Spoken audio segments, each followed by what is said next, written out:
если белые дьяволы осмелятся высадиться на наших островах, то японский дух идет в свою великую цитадель в Маньчжурию. Такие громкие слова сказал военный министр Японии Хидеки Тадзио. Генерал армии был уверен, что нетронутая Квантунская армия на несокрушимом плацдарме Маньчжурии может продержаться хоть 100 лет. Самураи устраивали провокации и гремели оружием при любом удобном случае по всей советско-китайской границе. Где собирались воевать эти японские лыжники? Войска, специально обученные для действий в условиях жестоких морозов, зимы и снегов.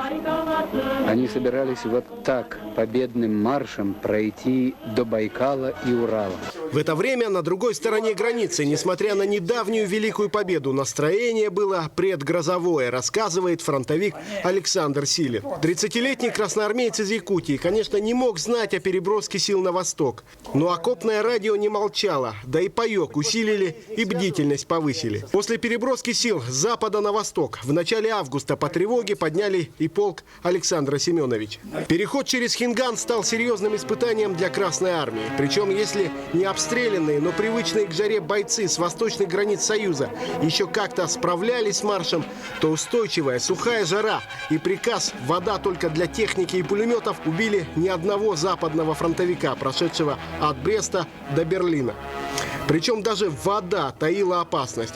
Я помню, командиры санчасти и прочее на лошадях верхом прямо чуть не нагайками отгоняли нас от этого, от каких у них было водоемов.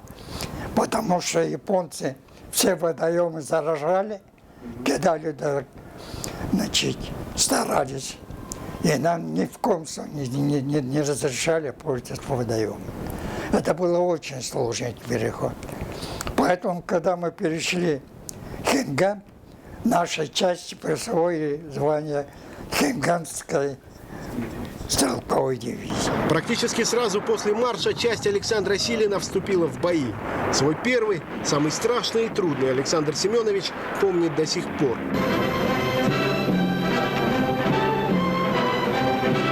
Части Квантунской армии и тут оказывали яростное сопротивление. В горах шли бои. Наступали, и рядом со мной убило моего товарища. Я только понял крик. Он закричал и упал. И вы знаете, там какой-то такой наступает момент, ты ничего не боишься. Видать, срабатывает как организм, ты думаю, что если ты не будешь стрелять, то, по-видимому, тебя будут. Японцы были серьезным противником, не хуже, а в чем-то даже и сильнее немцев. Особо стоит отметить дисциплину, мотивированность и готовность к самопожертвованию. Во многом, благодаря культу самурайского духа, японский солдат был готов скорее умереть, чем нарушить присягу. Чашечка сладкой рисовой водки, и камикадзе пойдут в бой, на смерть, без оглядки. Я видел самурайский дух. Я видел, как самураи делают это дело. И вот один выскочил, я видал, он с винтовки снял штык, а у них штыки не такие, как у нас. У нас колющие, а у них режущие. И самое страшное, умирает очень тяжело. Его корежит, и так корежит, что невозможно смотреть. Меньше чем за 4 недели миллионная Квантунская армия была подчистую разгромлена. Потери японцев: убиты почти 100 тысяч солдат и офицеров. Больше полумиллиона самураев попало в плен. День окончательной победы во Второй мировой войне фронтовик помнит до сих пор. О, это что? Окончательная победа была очень. Но ведь это мы не так проводили, конечно, как проводили на Западе. Ее, по-моему, мы проводили не отдельно, а совместно потом. За 6 лет